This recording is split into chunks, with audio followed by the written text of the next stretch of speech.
The Columbia Workshop. Ladies and gentlemen, tonight the Columbia Workshop presents the 8th program of a series devoted to experimental radio.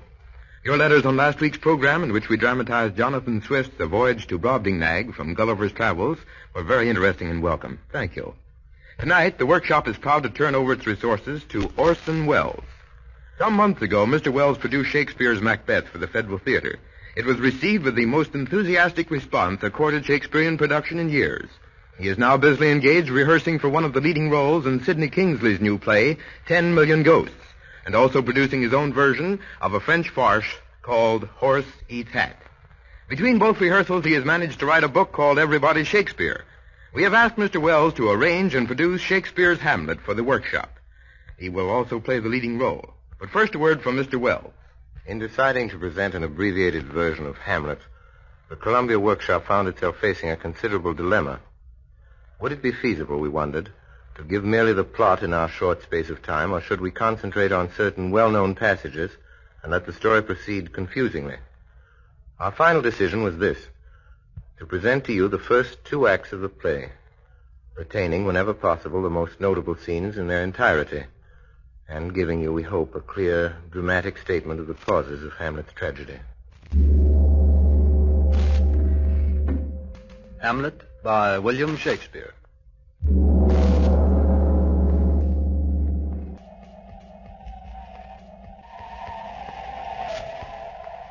It is midnight, and before the castle at Elsinore, a sentry stands at his post.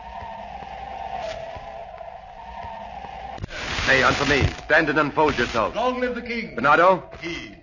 You come most carefully upon your hour. It is now struck 12. Get thee to bed, Francisco. For this relief, much thanks. 'Tis bitter cold. But I am sick at heart. Have you had quiet guard? Not about stirring. Well, good night. If you do meet Horatio and Marcellus, the rivals of my watch, bid them make haste. I think I hear them. Stand ho! Who's there? Friends to the crown. And liegemen to the Dane. Welcome, Horatio. Welcome, good Marcellus. What has this thing appeared again tonight? I have seen nothing. Horatio says 'tis but our fantasy, and will not let belief take hold of him touching this dreaded sight, twice seen of us.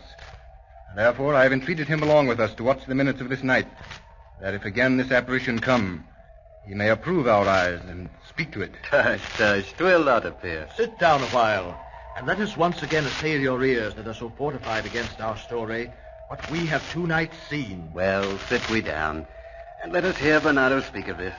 Last night of all, when yon same star that's westward from the pole had made his course to illume that part of heaven where now it burns, Marcellus and myself... Peace! Break thee off!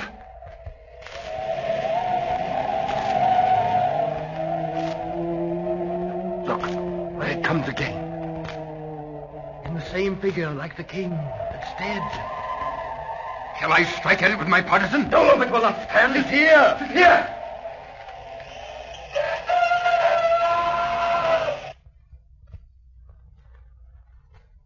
She's gone. We do it wrong, being so majestical, to offer it show of violence. It was about to speak when the cock crew. And then it started, like a guilty thing upon a fearful summons. But look, the morn, in russet mantle clad, walks o' the dew of yon high eastward hill. Break we our watch up, and by my advice, let us impart what we have seen tonight unto young Hamlet. For upon my life, this spirit, dumb to us, will speak to him.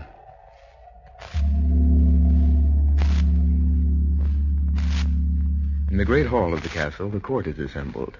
Hamlet, a sober figure in black, stands apart from the rest. On a dais sits the king with his newly wedded queen. Suddenly, a trumpet blares forth.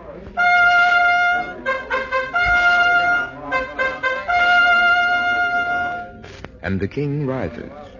Though yet of Hamlet, our dear brother's death, the memory be green, and that it us befitted to bear our hearts in grief, and our whole kingdom to be contracted in one brow of woe, yet so far hath discretion fought with nature, that we with wisest sorrow think on him, together with remembrance of ourselves. Therefore, our sometime sister, now our queen, the imperial jointress to this warlike state, have we, as 'twere with a defeated joy, with one auspicious moon-dropping eye, taken to wife. nor have we herein barred your better wisdoms, which have freely gone with this affair along. For all our thanks. But now, my cousin Hamlet and my son. A little more than kin. Less than kind. How is it that the clouds still hang on you? Not so, my lord. I'm too much in the sun. Good Hamlet, cast thy nighted colour off. Let thine eye look like a friend on Denmark. Do not forever with thy veiled lids seek for thy noble father in the dust. Thou know'st 'tis common. All that live must die, passing through nature to eternity. Aye, madam. It is common. If it be, why seems it so particular with thee? Seems, madam. Nay, it is. I know not seems. 'Tis not alone my inky cloak, good mother, together with all forms, shows, shapes of grief that can denote me truly.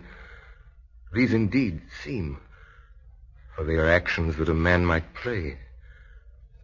But I have that within which passeth show. These but the trappings and the suits of woe. 'Tis sweet and commendable in your nature, Hamlet, to give these morning duties to your father.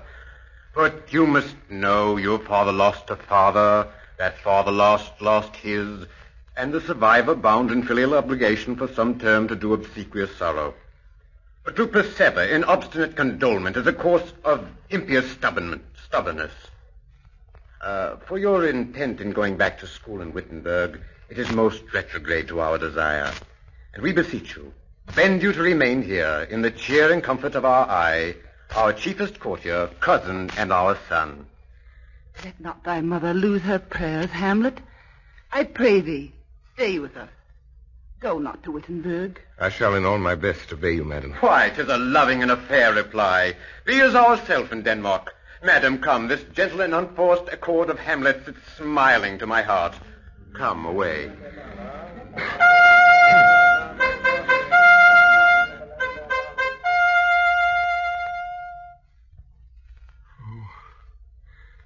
This too solid flesh would melt, thaw, and resolve itself into a dew.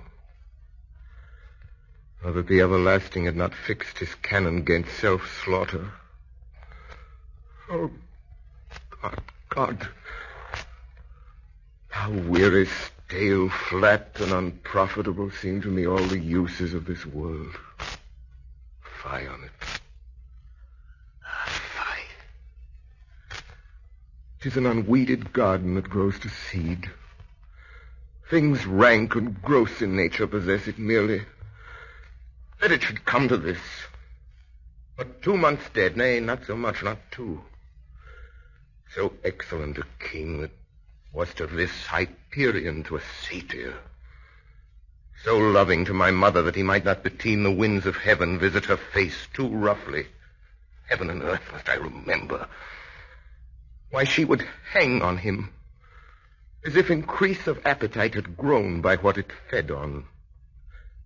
And yet within a month, a little month or ere those shoes were old with which she followed my poor father's body, like Niobe, all tears.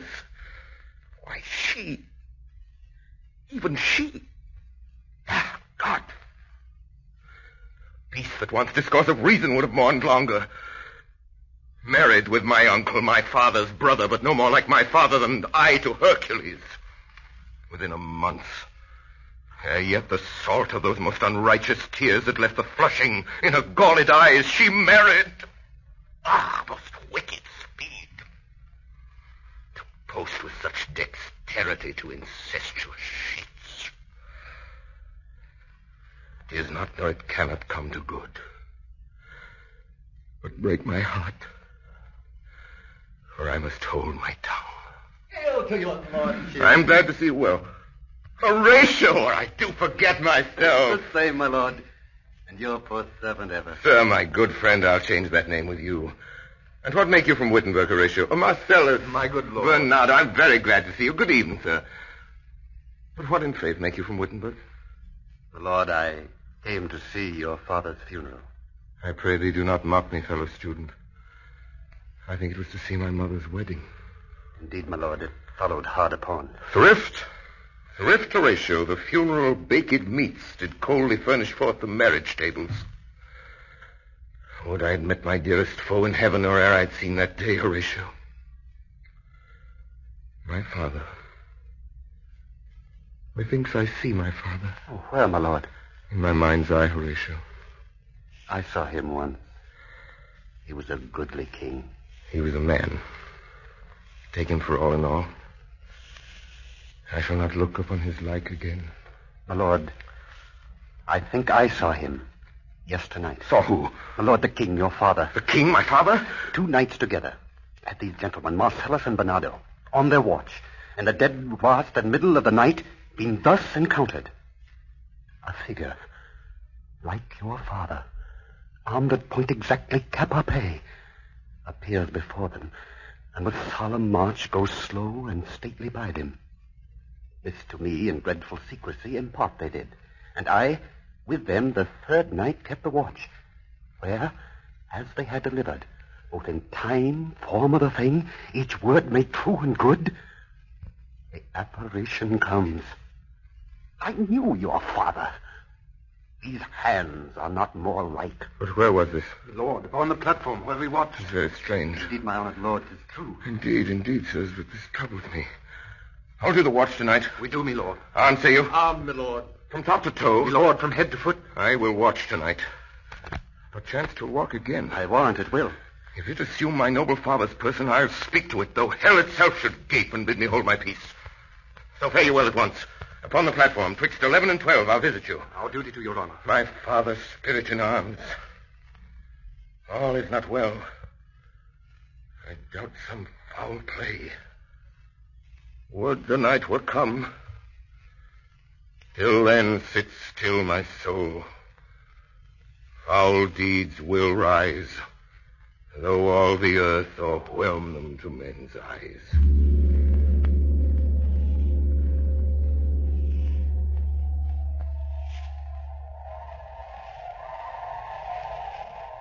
The air bites shrewdly. It's very cold. The nipping and an eager air. What hour now? I think it lacks of 12. Oh, no, it has struck. Indeed? I heard it not. Then draws near the season wherein the spirit held his wont to walk.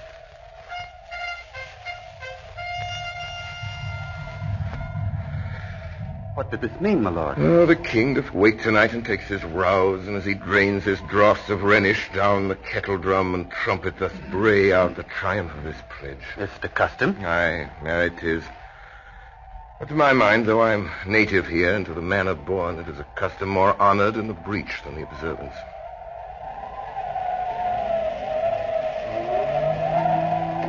Look, my lord, it comes.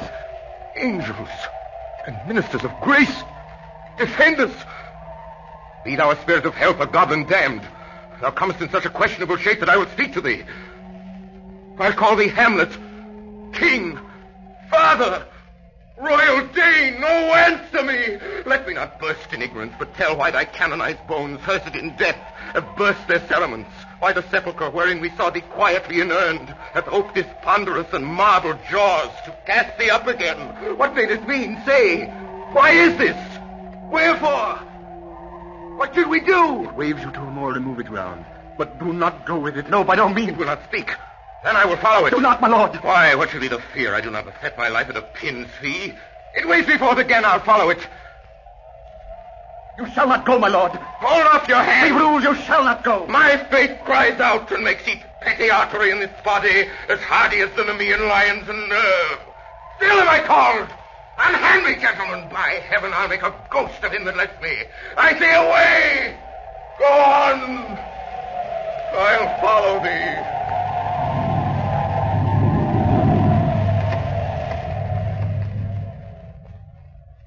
Whither wilt thou lead me? Speak. I'll go no further. Mark me. I will. My hour is almost come, when I to sulphurous and tormenting flames must render up myself. Alas, poor ghost. Pity me not, but lend thy serious hearing to what I shall unfold. Speak. I am bound to hear. So art thou to revenge when thou shalt hear. What? I am thy father's spirit, doomed for a certain term to walk the night, and for the day confined to fast in fire. Till the foul crimes done in my days of nature are burnt and purged away. List, oh, list, if thou didst ever thy dear father love... Oh, God! Revenge this foul and most unnatural murder. Murder? Murder most foul, as in the best it is. But this most foul, strange, and unnatural. Haste me to know it, that I with wings as swift as meditation or the thoughts of love may sweep to my revenge. Now, Hamlet here, sleeping within mine orchard, my custom always of the afternoon, upon my secure hour, thy uncle stole, with juice of cursed heaven and in a vial, and in the porches of mine ears, did pour the leprous distilment, whose effect holds such an enmity with blood of man, that with a sudden vigor it doth pocket the thin and wholesome blood. So did it mine. Thus was I sleeping by a brother's hand, of life, of crown, of queen, at once dispatched. Horrible, oh, horrible, most horrible. If thou hast nature in thee, bear it not. Let not the royal bed of Denmark be a couch for luxury and damned incest. But fare thee well at once. The glowworm shows the matin to be near, and begins to pale his ineffectual fire. Adieu, adieu, Hamlet, remember me. Remember me, I, thou poor ghost. Thy memory holds a seat in this distracted globe.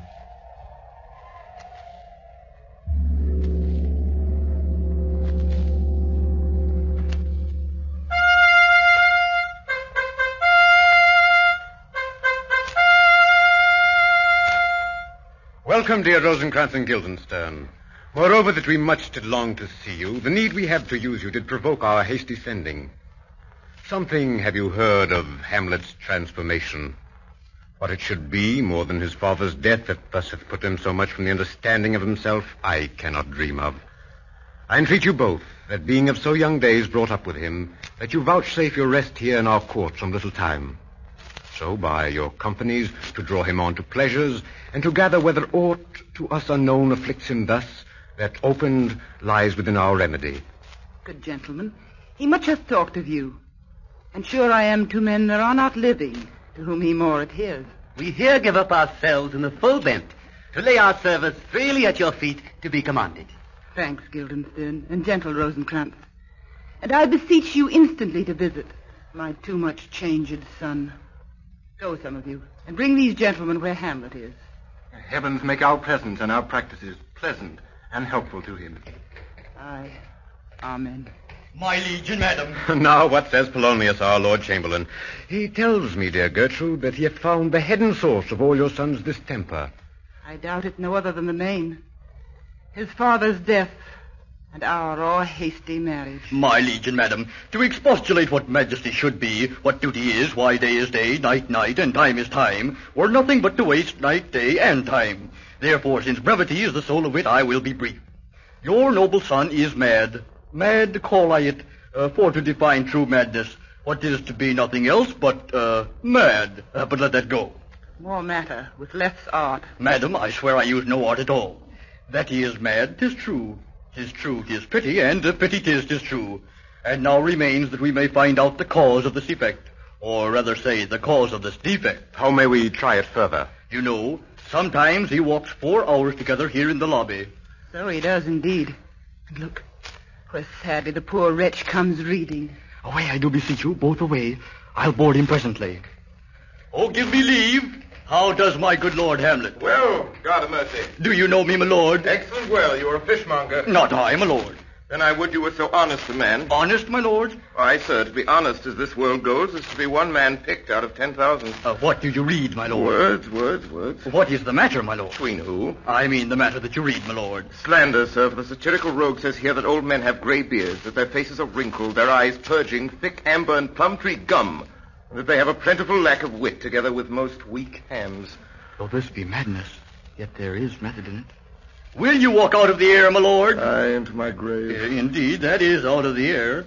How pregnant sometimes his replies are. My honorable lord, I will most humbly take my leave of you. You cannot, sir, take from me anything that I will more willingly part with all, except my life. Except my life. Fare you well, my lord. These tedious old fools. You go to seek the Lord, Hamlet. There he is. God save you, sir. My honored lord. Oh, my most dear lord. good friends. How dost thou, Guildenstern? Ah, Rosencrantz, what makes you at Elsinore? To visit you, my lord. No other occasion. Beggar that I am, I'm even poor in thanks. But I thank you. Were you not sent for? Is it your own inclining? Is it a free visitation? Come, deal justly with me. Come. Come. I may speak. What should we say, my lord? Well, anything but to the purpose. I know the good king and queen have sent for you. To what end, my lord? That you must teach me. Oh, by the right of our fellowship, be even and direct with me, whether you were sent for or no. My lord, we were sent for. I will tell you why. So shall my anticipation prevent your discovery and your secrecy to the king and queen moult no feather I have of late. But wherefore I know not, lost all my mirth, forgone all custom of exercises, and indeed it goes so heavily with my disposition that this goodly frame, the earth, seems to me a sterile promontory, this most excellent canopy, the air. Look you, this brave o'erhanging firmament, this majestical roof, fretted with golden fire, why, it appears no other thing to me than a foul and pestilent congregation of vapors. Oh, what a piece of work is man. How noble in reason, how infinite in faculty, in form and moving, how express and admirable. In action, how like an angel.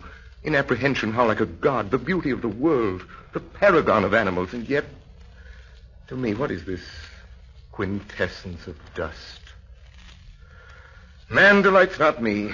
No, nor woman neither, though by your smiling you seem to say so. Oh, my lord, there was no such stuff in my thoughts. Why did you laugh then when I said man delights not me? To think, my lord, if you delight not in man, what Lenten entertainment the players shall receive from you.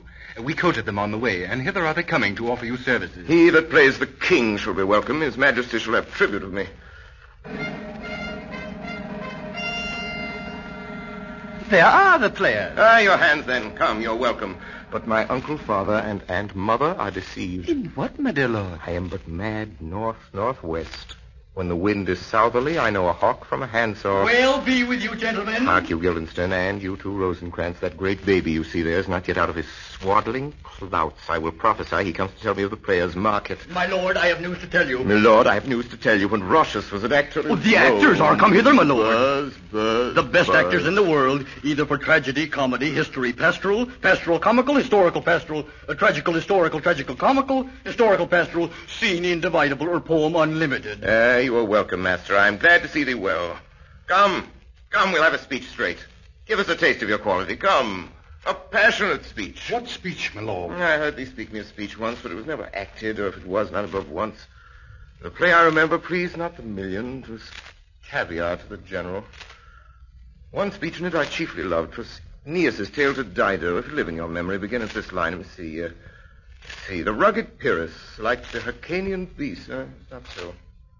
It begins with Pyrrhus, the rugged Pyrrhus, he whose sable arms. So proceed you. The rugged Pyrrhus, he whose sable arms, black as his purpose, did the night resemble, when he lay couched in the ominous horse, hath now this dread and black complexion smeared with heraldry more dismal. Say on, come to Hecuba. But who, oh, who had seen the mobled queen? The mobled queen. That's good. Mobled queen is good. Run barefoot up and down, a clout upon that head, where late the diadem stood, and for a robe a blanket in the alarm of fear caught up.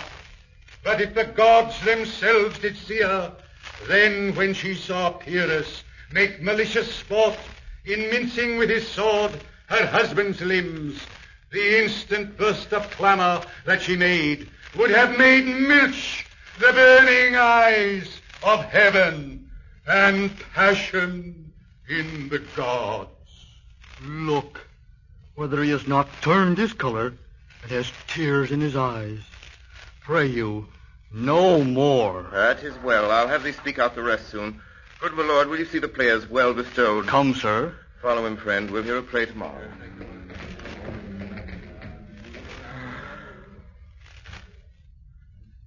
Now I'm alone. Oh, what a rogue and peasant slave am I. Is it not monstrous that this player here, but in a fiction, in a dream of passion, could force his soul so to his own conceit that from her working all his visage waned, tears in his eyes, distraction in suspect, a broken voice and his whole function suiting with forms to his conceit. And for nothing. For Hecuba. What's Hecuba to him, or he to Hecuba, that he should weep for her? What would he do had he the motive and the cue for passion that I have? He would drown the stage with tears and cleave the general ear with horrid speech. Yet I, a dull and muddy metalled rascal, peak like John o' Dreams, unpregnant of my cause, and can say nothing. No, not for a king upon whose property and most dear life a damned defeat was made. Am I a coward? Who calls me villain, breaks me pate a course, plucks off my beard and blows it in my face, tweaks me by the nose, gives me the lie in the throat, as deep as to the lungs? Who does me this, huh? Soon I should take it, for it cannot be that I am pigeon-livered and lack gall to make oppression bitter. For ere this, I should have fatted all the region kites with its slaves. Bloody body villain, remorseless, treacherous, kindless villain. Oh, vengeance! Why, what an ass am I?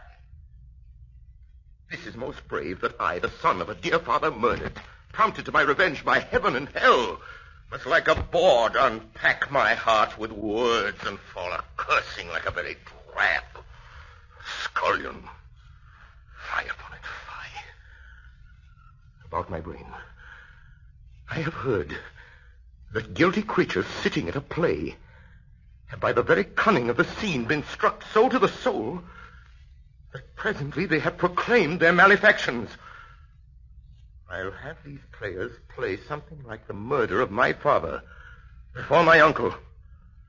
I'll observe his looks. I'll tend him to the quick. If he but blench, I know my course.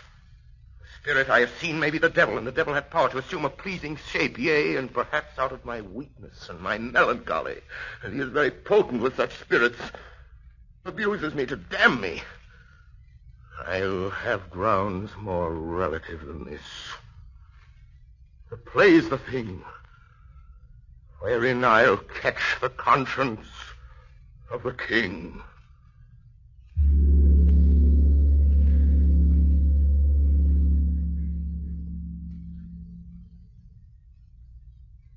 You have just heard a condensed version of William Shakespeare's Hamlet. The cast included this evening the King, played by Alexander Scourby, the Queen by Rosamund Pinchot, Polonius by Edgerton Paul, Horatio by Sidney Smith, the Ghost by George Gall, Bernardo by Hiram Sherman.